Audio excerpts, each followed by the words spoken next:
Mateus capítulo 25.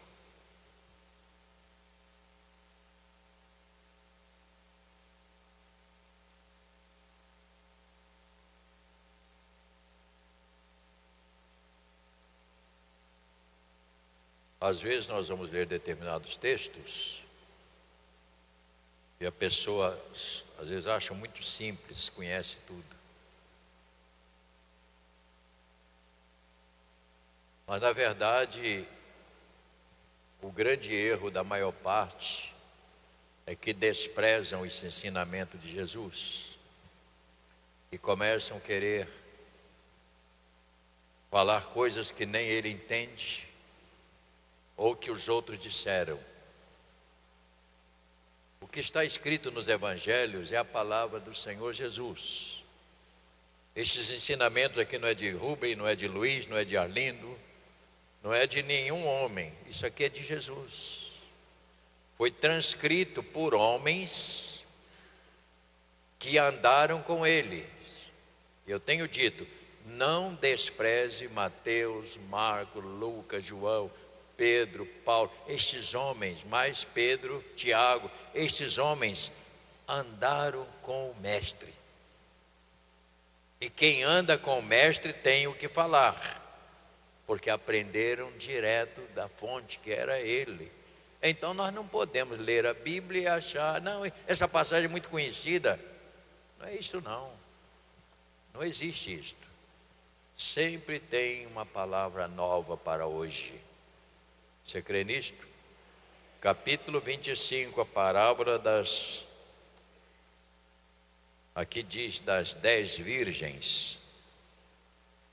Vamos falar sobre este aspecto. Eu estarei lendo este texto, mais 2 textos longos mais tarde, para que os irmãos possam entender um pouco melhor, que já sabe, já entende, aliás, sobre a segunda vinda de Cristo, que é o nosso assunto de hoje. Então o reino dos céus será semelhante a 10 virgens que, tomando as suas lâmpadas, saíram a encontrar-se com o noivo. 5 dentre elas eram nécias e 5 eram prudentes. As nécias, ao tomarem as suas lâmpadas, não levaram azeite consigo. No entanto, as prudentes, além das lâmpadas, levaram azeite nas vasilhas. E tardando o noivo, foram todas tomadas de sono e adormeceram. Mas à meia-noite ouviu-se um grito: eis o noivo, saí ao seu encontro. Então se levantaram todas aquelas virgens e prepararam as suas lâmpadas. As nécias disseram para as prudentes: dai-nos do vosso azeite, porque as nossas lâmpadas estão se apagando. Mas as prudentes responderam: não, para que não nos falte a nós e a vós outras, ide antes ao que o vendem e comprai-o. E saindo elas para comprar, chegou o noivo. E as que estavam apercebidas entraram com ele para as bodas e fechou-se a porta. Mais tarde então chegaram as virgens nécias, clamando: Senhor, Senhor, abre-nos a porta. Mas ele respondeu: em verdade vos digo que não vos conheço. Vigiai, pois, porque não sabeis o dia nem a hora. Vigiai, pois, porque não sabeis o dia e nem a hora. Oremos. Nosso Deus e Pai, é com amor e temor que nós abrimos a Tua palavra. Com amor, porque nós desejamos ajudar aqueles que ainda não conhecem mais profundamente a Tua palavra, e o meu desejo é que elas aprendam. E com temor, porque eu não estou falando de uma de um livro qualquer, estou falando da tua palavra, estou falando de um assunto de vida ou morte. Por isso, Pai, que o temor do Senhor nos acompanhe. A todos nós que subimos a uma plataforma para pregar, que haja temor ao Senhor para pregarmos as sagradas Escrituras do Senhor. Assim nós oramos agradecidos pelo que o Senhor vai fazer, em nome de Jesus. Amém. Podeis sentar.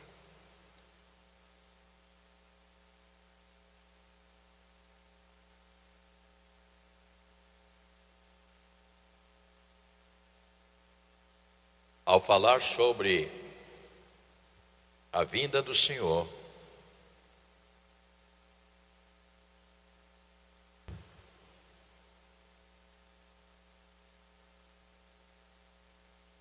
falar sobre a vinda do Senhor, ouça bem, não é um assunto muito atraente nos dias de hoje, mas deveria ser, porque nisto está o nosso futuro. E se não nos preocuparmos, como será? Ouça bem o que eu estou dizendo esta manhã a vocês. Falar sobre a vinda do Senhor não é um assunto muito atraente e poucas igrejas falam, porque não quer chocar os seus ouvintes, não quer chocar. Então é preferível trazer palavras atraentes, bonitas, falando aquilo que não vai acontecer. Pode até acontecer, mas deveria ser, irmãos. Por quê? Porque quando nós falamos da vinda do Senhor, da segunda vinda, nós estamos tratando, irmão, do nosso futuro. E se nós não nos preocuparmos, como será? Se você não se prepara para o dia de amanhã. O que nós fazemos em casa com os nossos filhos? Nós preparamos para o futuro. Daí você dá ensino, você ajuda, orienta, avisa do perigo do mundo. Por que você faz isto? Porque você está visando o futuro deles. E quantos não têm futuro? Porque lhes foi negado, não receberam a orientação e hoje sofrem as consequências de não terem recebido a orientação. Infelizmente, esta é uma verdade. Segundo aspecto, a princípio, este texto parece simples. Por quê? Porque fala de um grupo de jovens, fala de lâmpada, fala de azeite, fala de noivo. Mas o texto, se você olhar profundamente, ele trata de uma realidade séria, que é a vinda do Senhor, que é para aqueles que se prepararam ou se preparam para esse dia. Então este assunto aqui deveria, no mínimo, chocar. Não é, Robson? Não é? Devia chocar. Irmãos, porque nós estamos falando de algo, nós estamos falando aqui de vida eterna. Nós estamos falando aqui de condenação eterna, que eu vou falar daqui a pouco. Estamos falando aqui de juízo de Deus, que será rígido. Ouça o que eu vou te dizer: Deus será tão rígido quanto amoroso ao nos dar o Evangelho. Ele será rígido com aqueles que negaram e que não querem ouvir. É uma realidade muito séria. Então, se você olhar para esse texto assim, é tão comum as virgens, aí não tinha azeite, não acendeu, isso é comum. Você pensa, mas não pensa dessa maneira, por favor, pense. A vinda do Senhor não será para aventureiros. A vinda do Senhor não será para os dispersos que não querem saber de Deus. Embora ele vai sofrer as consequências da vinda dele, porque os reflexos da vinda do Senhor vai os atingir. Porque a vinda do Senhor, tanto ela vai levar os salvos, como ela vai condenar os perdidos, ou a sentença final, que é a condenação eterna. Então, este assunto deveria, então, realmente nos preocupar, a no mínimo pensar sobre a nossa vida. E eu disse e fiz uma oração pela vida espiritual de cada pessoa. Por quê? Porque se você descuidar da sua vida espiritual, você vira um bagaço. Você vai viver vai viver uma vida completamente triste. É preciso que a gente entenda que o que nós tratamos aqui na igreja são assuntos sérios. Nós não temos brincadeiras para criança aqui, nem na escola bíblica. Terceiro aspecto, nós cristãos devemos, ouça bem, encarar este texto com a maior seriedade, porque ele fala de uma realidade que, sem dúvida, vai acontecer tanto para os crentes, para os descrentes. É o que estou dizendo. Essa realidade vai acontecer. E o que o Senhor deixou para nós? Ele só deixou para nós uma saída. Ele diz, no último versículo, ele disse: vigiai, porque não sabeis. Ainda bem que nós não sabemos. Graças a Deus. Porque se nós soubéssemos, iríamos cometer aquele mal de pessoas que deixam para a última hora. Eu também queria fazer a inscrição do CETEB. Está anunciado há tanto tempo, mas deixa para a última hora. Já imaginou? Jesus vai voltar tal dia, assim. Então eu posso dar minhas pernadas, depois eu acerto com ele a conta. Graças a Deus que você não sabe o dia nem a hora. E ele disse: a única alternativa é vigiar e orar, para que esse dia não te pegue de surpresa e venha destruir o seu futuro. Portanto, devemos nos preparar para a chegada do Senhor. Isso é muito importante, meus irmãos. E eu tenho me preocupado, e eu sempre sou um homem que me preocupo com a vinda do Senhor, o dia do Senhor.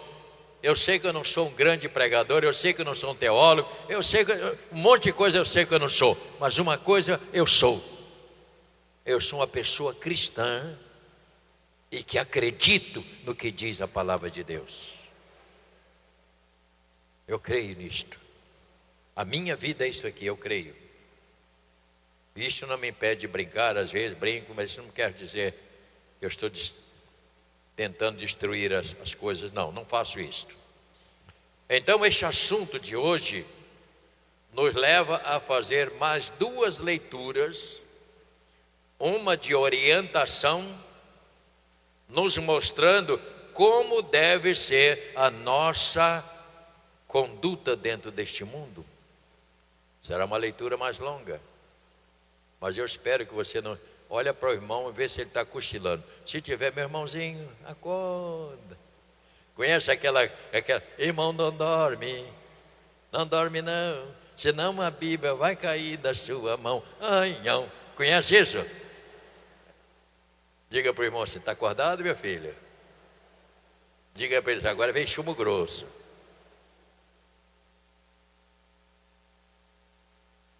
Com isso, está gostando, minha filha?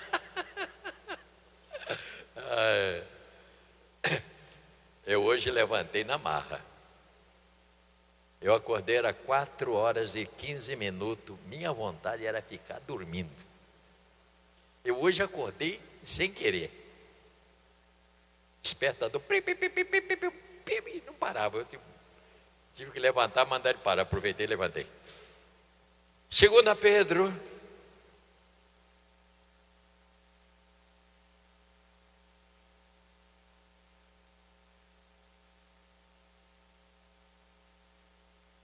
Normalmente eu durmo muito mal nos momentos que antecedem Santa Ceia, domingo, tem que falar. Porque você não descansa. Segunda carta de Pedro tem 2 cartas. Segunda carta, primeira e segunda. Primeira coisa, você tem que saber que Pedro, olha para mim, Pedro não era o Pedrinho. Não confunda o pescador. Não confunda aquele pescador. Ele era uma autoridade, o qual andou perto, junto, e ouviu. E o que ele ouviu, transcreveu ou escreveu. Segunda carta, vamos então, olho na Bíblia. Encontrou, Aristide, aí? Segunda carta, porque tem 2 cartas aí. Capítulo 3. Pedro então aqui fala sobre a vinda do Senhor. Eu estou com um horário muito bom hoje. Leia a palavra. Se você não tem Bíblia, alguém tem perto, ajuda com a Bíblia perto. A gente coloca sempre Bíblia para ajudar os que não, porventura não têm. Porque senão você fica cansado, né? Só ouvir.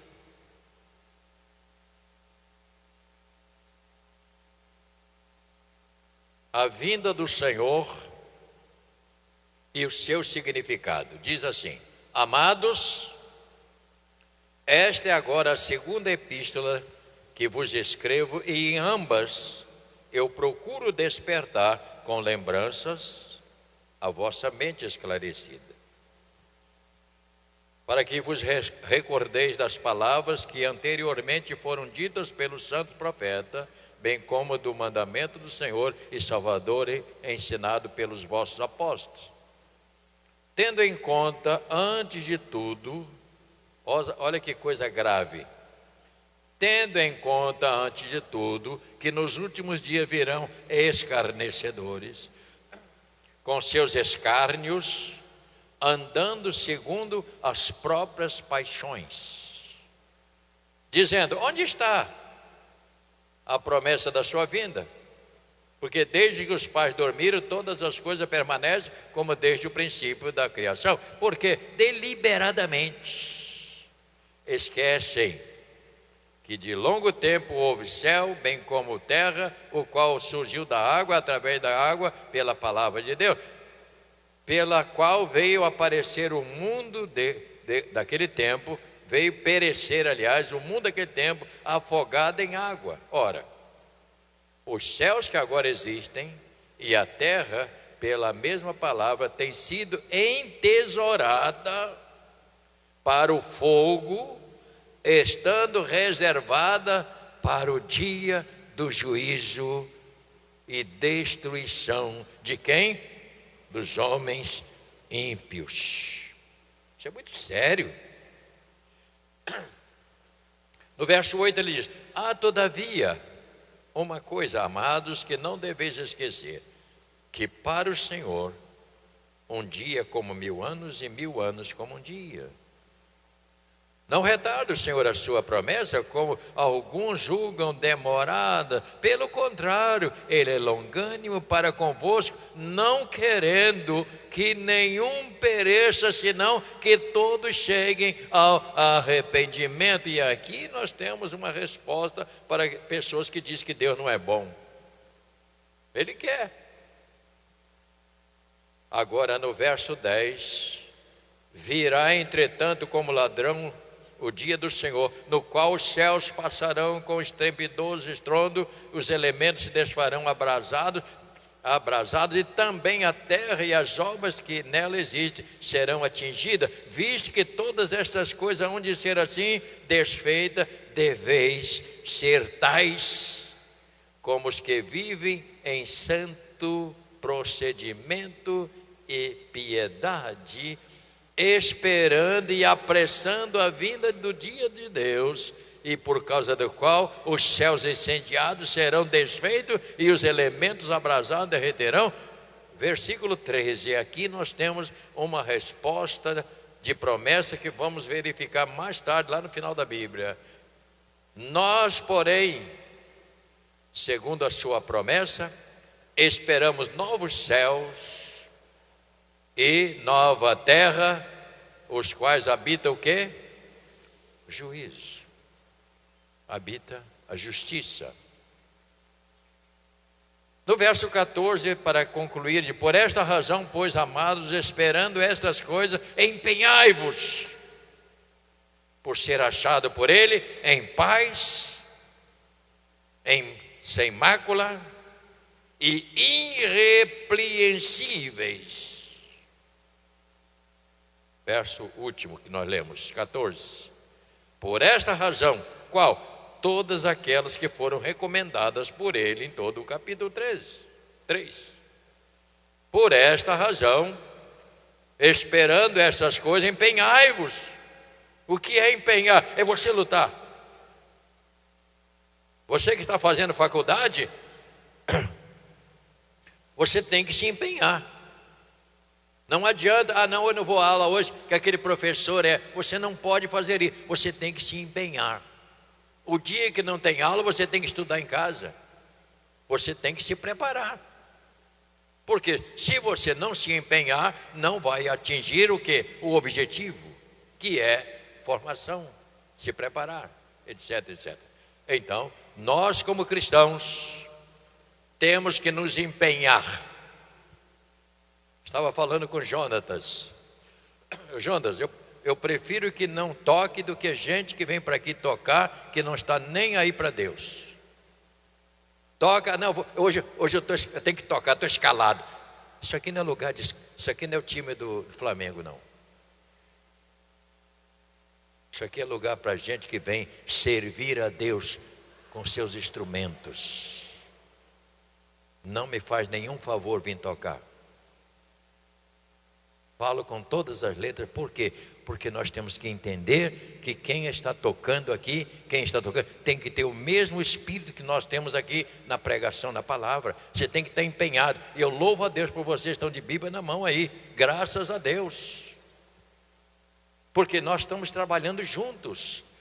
Impossível uma pessoa que vive lá fora de qualquer maneira e vir para aqui só para tocar. E ele sabe que eu sou muito rígido com isso. Porque nós temos que respeitar e honrar as coisas de Deus. Então eu tenho que me empenhar. Graças a Deus, hoje eu estou com uma hora muito legal. Eu tenho que me empenhar, diz ele. Por esta razão, pois, amados, empenhando-se. Por esta razão, pois, amado, esperando estas coisas, empenhai-vos por ser achado por ele em paz, sem mácula, irrepreensíveis. Ou seja, na vinda do Senhor não tem nada que vai desabonar sua conduta e você entrará pela porta com o Senhor para a glória. Este é um assunto que nós temos que entender e precisamos cada dia falar.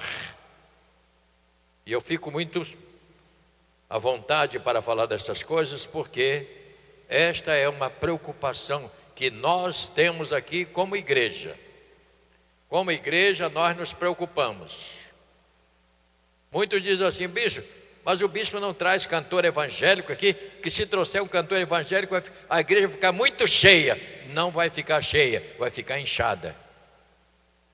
E eu não sou pastor de igreja inchada. Sou pastor de igreja, de homens e mulheres que estão servindo a Deus.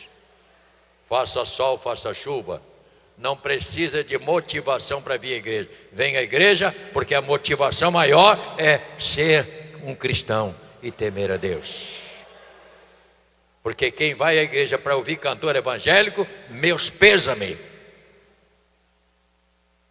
está adorando a pessoa errada. É preciso a gente falar essas coisas. Certo dia, eu fazia programa de rádio, 4h15, 4h30 da manhã.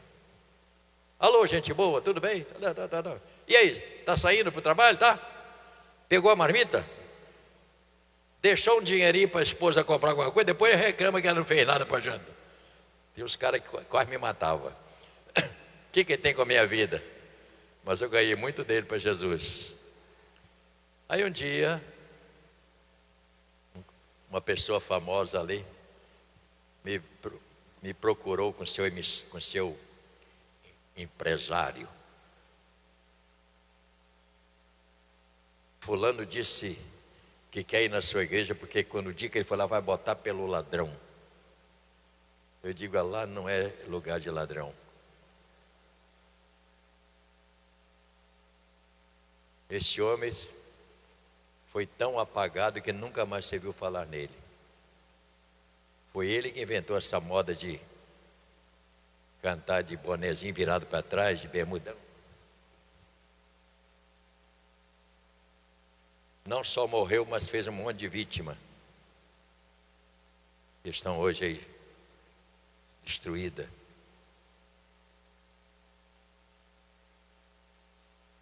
Alguém disse: bispo, mas você é muito radical. Eu não sou radical. Não existe radicalismo. E a Bíblia é radical. Se eu sou radical, é a Bíblia que é. Porque a Bíblia é radical. A Bíblia trata pecado como pecado. Ela não trata pecado como uma coisa mansa. Portanto, está dentro do mesmo texto das virgens, mas ele nos mostra que existe um princípio que não podem ser esquecido. Ele fala de uma promessa que haverá para os salvos, onde Deus habita. Eu estava olhando sobre céu, e quando você fala em céu, você está falando no lugar onde é a habitação de Deus.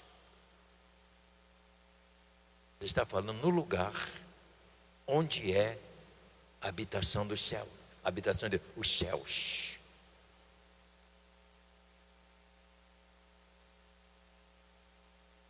No capítulo 25 de Mateus, voltando para lá, agora nós temos aqui alguma coisa. Ele diz que a única coisa que nós temos que fazer é vigiar, estar atento, porque ele virá. Isto quer me dizer a mim e a você que haverá um juízo. O que é um juízo? Julgamento.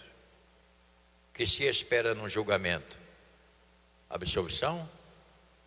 Senhores de advogado, é isso? Está balançando a cabeça? Absolvição ou condenação? Eu espero que essas leituras tenham pelo menos despertado a você a ler.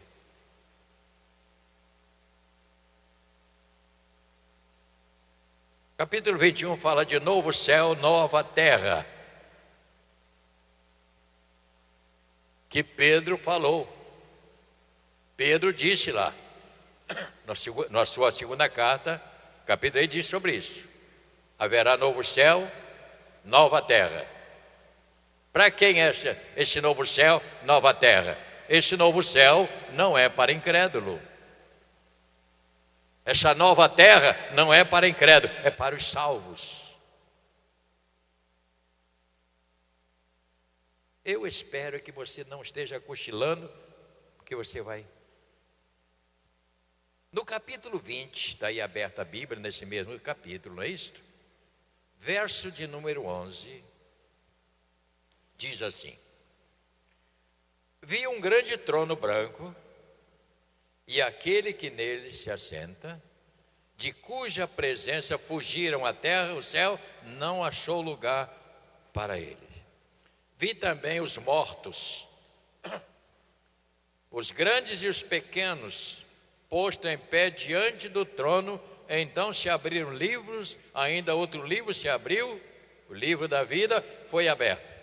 E os mortos foram julgados segundo as suas obras, conforme o que se achava escrito no livro. Há pessoas que não gostam de ouvir. Quando você aceita Cristo como Senhor e Salvador, ouça o que eu vou dizer: seu nome está escrito no livro da vida para a salvação. Você poderá ter alguns obstáculos, que é, se você fizer qualquer coisa, vai ser julgado. Então diz assim: deu o mar os mortos, agora é para você entender, aquelas pessoas que morrem afogadas. Deu o mar os mortos que nele estavam, a morte e o além entregaram os seus mortos que nele estavam, e foram julgados um por um, segundo as suas obras. Versículo 14: Então a morte e o inferno foram lançados para dentro do lago de fogo. Esta é a segunda morte, o lago de fogo. E se alguém, aqui está, olha que coisa séria, olha que coisa séria. E se alguém não foi achado inscrito no livro da vida, o que aconteceu com ele? Esse foi lançado para dentro do lago de fogo. Se uma pessoa não aceita Cristo como Senhor e Salvador, o seu nome não está lá. E se não está lá, tem que estar em outro lugar. E a Bíblia diz que é inferno. No capítulo 21 agora, me permita ler com você. Eu espero não estar cansando você, mas pelo menos eu estou tentando alertar. Capítulo 21. Estamos falando aqui de uma visão de João na ilha de Pátimo, quando ele foi jogado ali para morrer, porque naquele tempo não podiam matar uma pessoa de mais de 80 anos. E por João ter mais de 80 anos, ele foi levado para a ilha de Pátimo, que era lugar de mármores. Já viu falar no mármore Carrara italiano? Era lá.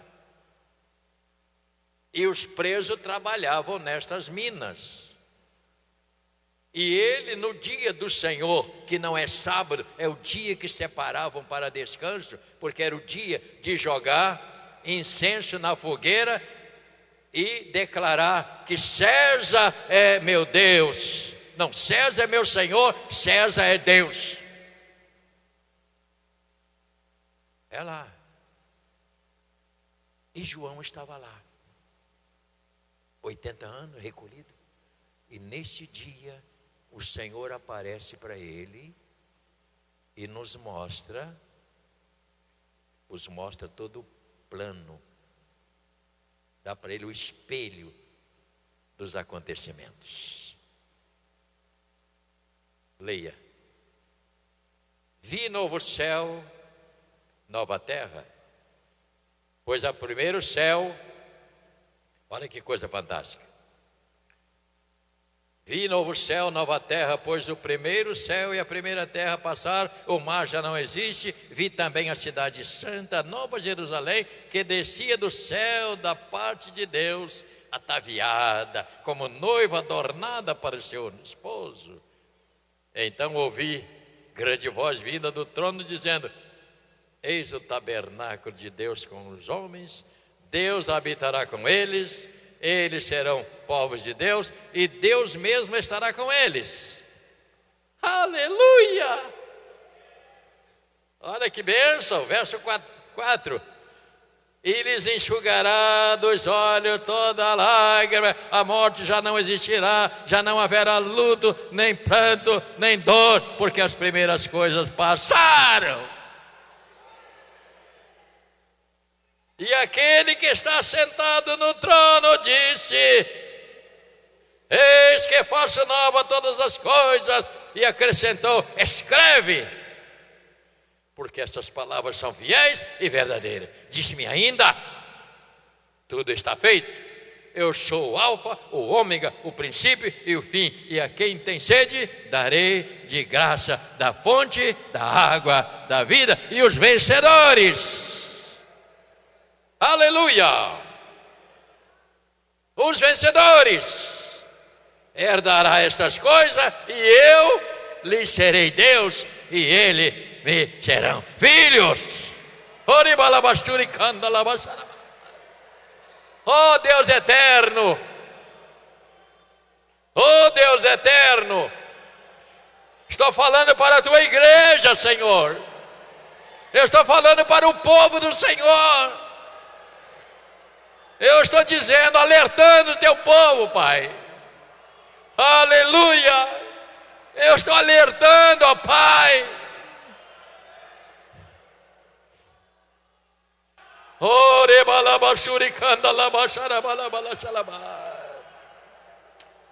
Oh Jesus. Oh Jesus. Oh Jesus. Oh Senhor,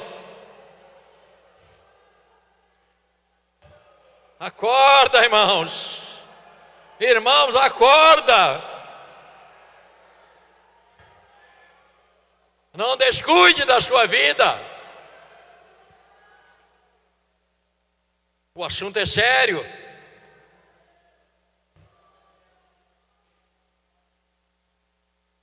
Quer completar a leitura? Vamos. Aqui tem o resultado. Verso 8. Quanto, porém, aos covardes, aos incrédulos, aos abomináveis, aos assassinos, aos impuros, aos feiticeiros, aos idólatras e a todos os mentirosos, a parte que lhes cabe será no lago que arde com fogo, enxofre, a saber, a segunda morte. E acabou. Fechou. Acabou.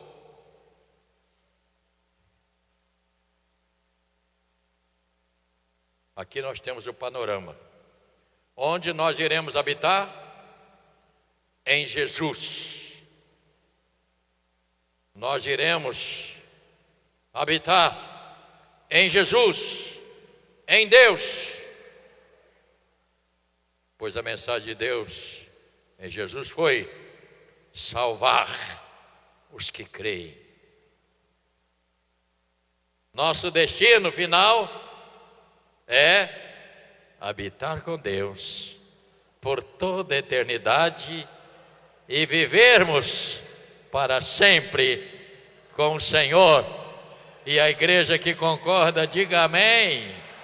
Ao salvo, diga amém. Aplauda ao Senhor em nome de Jesus.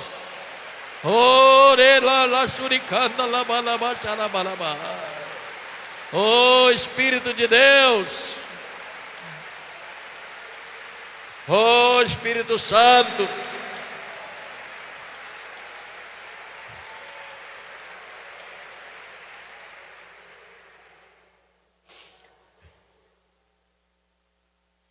Essa vida é passageira, irmãos. Essa vida passa rápido. Olha para a sua idade hoje. Você já esteve no berçário.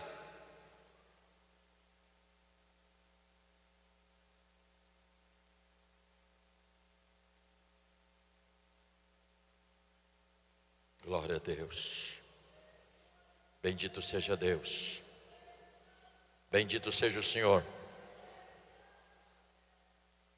Eu concluo, nos preparando para a ceia, eu concluo dizendo: há pessoas que já marcaram a vinda do Senhor várias vezes, não aconteceu.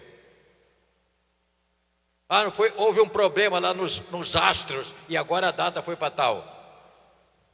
Pessoas querendo manipular a Deus, porque não sabem ler as Escrituras. O que está escrito aí na sua Bíblia, em Mateus, capítulo de número 24, diz a palavra, falando sobre a palavra da figueira. Nós sabemos quando vai brotar, daqui a pouco vai sair as flores e vem o fruto, nós sabemos. Ele diz assim, verso de número 35 e 36, vamos ficar de pé, irmão, vamos de Bíblia na mão. E assim você também desperta, estica as pernas um bocadinho aí, né? Aleluia! Oh, que bom que o bispo me ajudou. Ninguém vai no banheiro porque aqui não tem velho, graças a Deus. Só tem gente nova em Cristo. Capítulo 24, versículo 35. Vamos gravar esses dois versículos juntos. Passará o céu, porém as minhas palavras não passarão. Mas a respeito daquele dia e hora, ninguém sabe, nem os anjos nos céus, nem o Filho, senão o Pai. Aleluia! Ninguém sabe o dia do Senhor, mas nós cantamos, Ele virá. Glória a Deus. Virá para quem? Para os servos. Virá para quem? Para os que o aguardem. Por isso, meu irmão querido, ao celebrarmos a ceia, nós estamos celebrando algo muito mais do que pão e vinho. Estamos celebrando a vida de Jesus aqui em terra, quando esteve conosco e nos deixou estes elementos para agora. Então eu queria convidá-los, pastores, lá em cima, pastor Otávio com a equipe, nossos irmãos que vão nos ajudar, os músicos, por gentileza.